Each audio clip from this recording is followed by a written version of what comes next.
Good morning. Welcome to the 2014 State MWBE Forum. This is the largest MWBE forum in the nation. Last year, and it's a round of applause, it's the largest MWBE forum in the nation. Last year, we hosted 1,800 attendees. And this year, we have close to 2,000 people who have registered for this program. We have a fantastic program for you. In a few minutes, you're going to hear from Governor Andrew Cuomo. We will then take a very brief break after the governor's remarks, and then we will resume the program. Why are we here, ladies and gentlemen? We're here to talk about economic opportunity. Economic opportunity for the thousands of men and women that have been denied those opportunities for decades.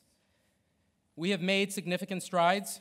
In just 4 years, New York State has transformed the landscape for minority and women-owned businesses. And that is because of one person, Governor Andrew Cuomo, and he made it a priority when he came into office. In his very first month in office, he created a team of elected officials, business leaders, and academics to remove barriers that had historically hindered MWBE growth. He has removed many of those barriers, and he continues to do so. He has transformed how state agencies and authorities think about procurement, how they think about engaging with MWBEs. He's given people to rethink why we do this in the first place. He's incredibly driven. He's a man of deep commitment. And he is a man that has fought and fought hard, and I know that because I've been with him for almost 8 years. He's fought hard for minorities and women during his entire career, and he continues to break down barrier after barrier after barrier. He is very proud of this program. He believes that this program is a game changer, that we are institutionalizing economic growth, not only for all of you in this room, for all of you that are going to have children, for all of you that are going to have successors, for all of you that are thinking about not only sustaining your businesses today, but growing it for tomorrow. All of you know him. He is our governor, the governor of the state of New York. Please help me welcome Governor Andrew Cuomo.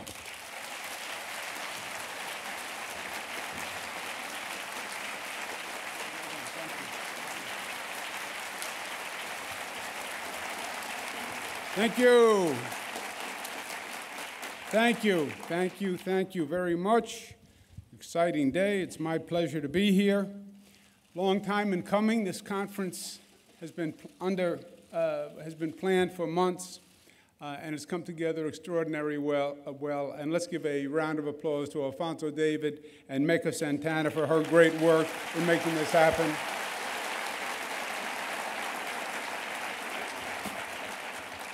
We have some colleagues of mine, members of the legislature, who are here today. The executive has an interesting relationship with the legislature, and this is how we've worked it out. I take the credit for any good thing they do, because I get the blame when they do anything bad. Today they did a great thing, so I want to acknowledge them. And I'm going to call their name, and as they call their name, if they could stand, I'd appreciate it. Senator Ruth Hassel Thompson, Senator Betty Little, Senator Martin DeLon, Senator Bill Perkins, Senator Adriano Espaillat, Senator Patty Ritchie, Senator Deputy Speaker Earlene Hooper, Assemblyman Nick Perry, Assemblyman Keith Wright, Assemblywoman Annette Robinson, Assemblywoman Crystal Peoples-Stokes, Donna Lepardo, and Assemblyman Robert Rodriguez. Let's give them all a round of applause and thank them for their great work.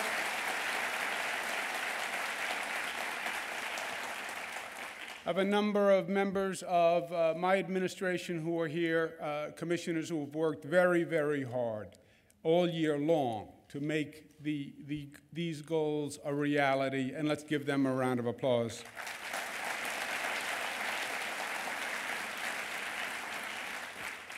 The fundamental statement of this conference, as you heard from Alfonso, is that we are in the greatest state, in the greatest nation, and we have done many good things.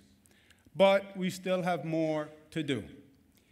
The role of government has many components. We do housing work, we do transportation work, we do criminal justice work, transportation work.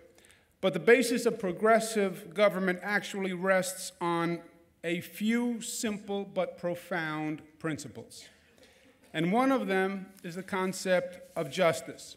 Now, when you say justice in society, people think right away you mean criminal justice.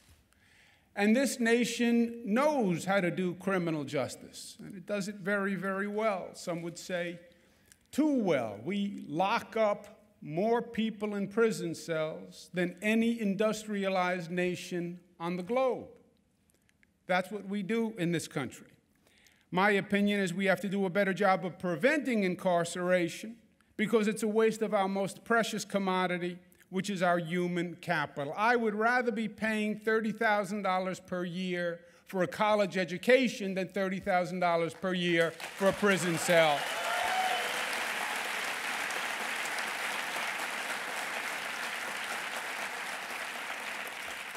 And I hope to be the governor who goes down in history as the governor who closed more prisons than any other governor in the history of the state of New York.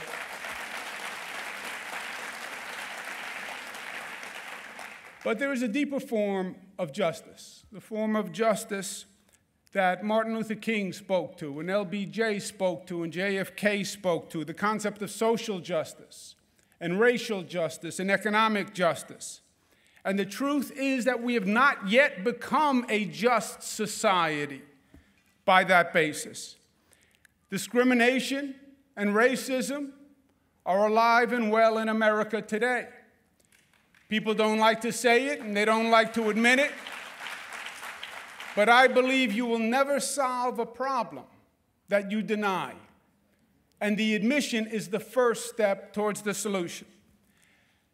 When I worked in the Clinton administration as HUD secretary, I saw discrimination as ugly and as brutal as anything from the 1950s or the 1960s.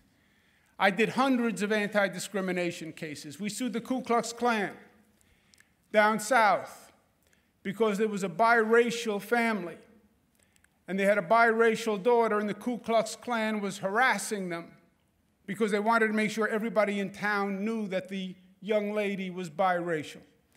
I did cross-burning cases, literally. African-American family would move into a neighborhood and they'd plant a cross in their front yard and they would burn it. We did the black church burning cases, as ugly as anything you've seen. Now, we don't have that kind of discrimination in the state of New York, luckily, but we have discrimination. I call it discrimination with a smile. It's more subtle.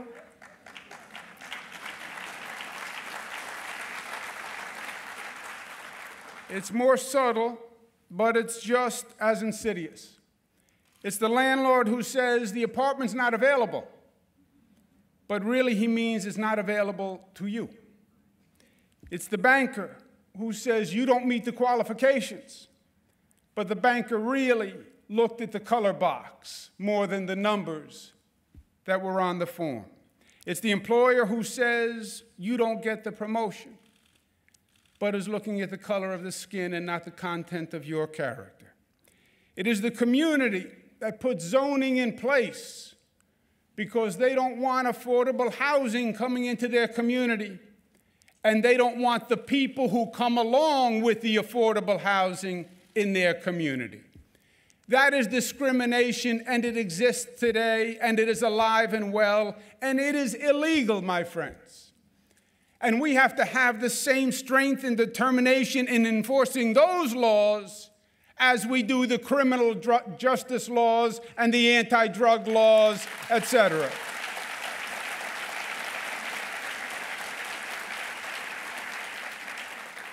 The proof is inarguable. A black child born in America in 2014 is twice as likely to die in infancy as a white child. Only 1.2% of all Fortune 500 CEOs are black. Only 2% are Latino. Only 5% are women. Women still make 77 cents to a man's dollar. There is still a glass ceiling. And with all of this, the New York State Senate still fails to pass the Women's Equality Act in this state in 2014.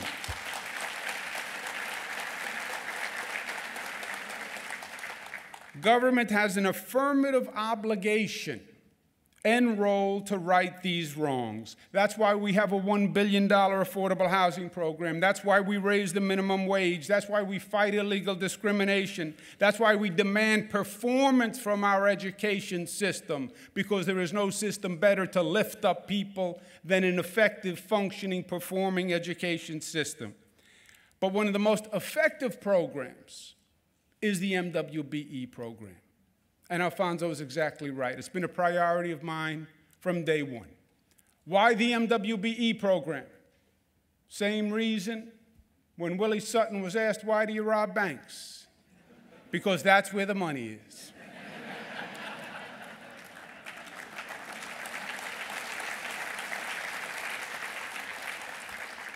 The state gives out $8 billion in contracts every year.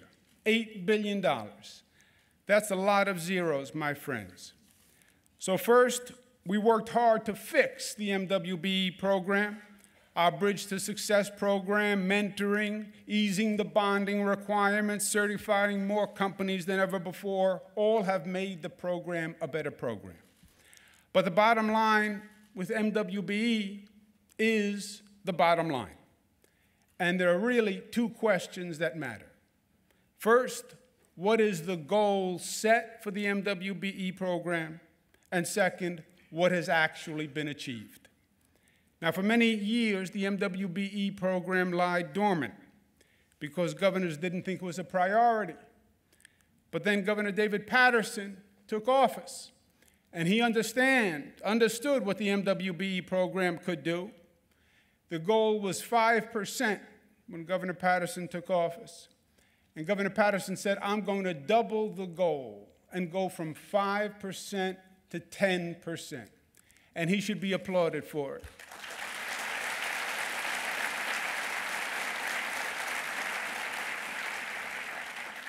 And he took a lot of criticism because they said it was too ambitious, the doubling, that he was wild going from 5 to 10%.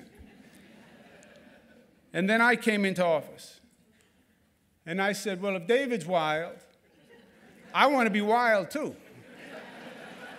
And I took his 10% and I doubled it to 20% as the goal for the MWBE program.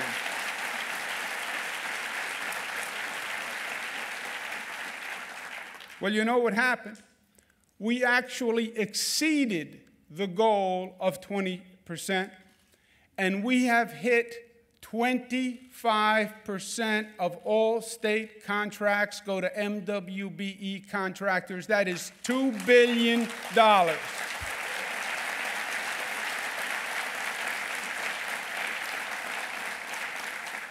$2 billion, my friends, is the highest amount in the United States of America to go to the MWBE program, and we are proud of it. And I say to you today, there is still more to do. And we have not yet hit our height, because this is the state of New York. This is the progressive capital of the nation. This is the state that says to all the other states, yes, we can. And yes, we will. This is the state that says you're looking for justice, follow us.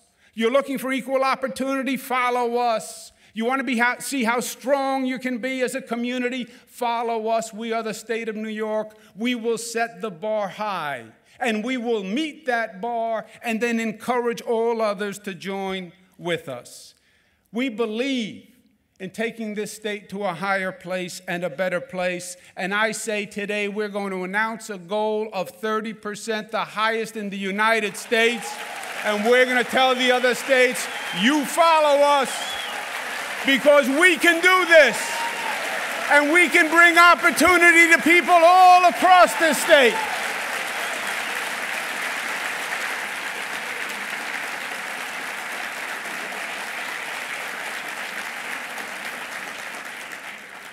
We will do it. We will hit the 30%, and we will tell all the other states, you follow us.